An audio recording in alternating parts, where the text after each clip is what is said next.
একদিন তুমি আর আমি। একদিন গোধূলিতে তোমার হাতে হাত রেখে দুজনে নগ্ন পায়ে মেঠো পথে হেঁটে যাব দিগন্তের সীমানায়, যেখানে আকাশ মিলিত হয়েছে মাটির সাথে, সূর্য ডুবে যায় সমুদ্রের জলে।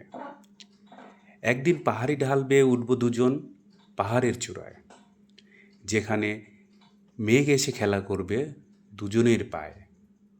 একদিন তোমায় নিয়ে যাব ডিঙি নৌকায় সমুদ্রের অতল জলের মাঝে।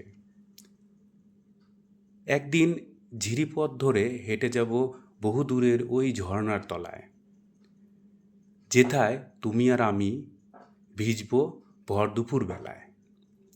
একদিন পালতোলা নৌকায় উঠে বসবো দুজনে, পালের হাওয়ায় ভেসে যাব কোন সুদূর অজানায়। একদিন কোনো এক গহীন জঙ্গলের মাঝে তাঁবু টাঙিয়ে মশাল জ্বালিয়ে দুজনে একান্তে দিনরাত হবে পার। একদিন তুমি আর আমি আর আমাদের সন্তান মিলে হব তিন, ঘুরব তাধিন ধিন। যদি হাতটা ধরো শক্ত করে, দেখব মোরা ঘুরে ফিরে পৃথিবীর আনাচে কানাচে। ধন্যবাদ।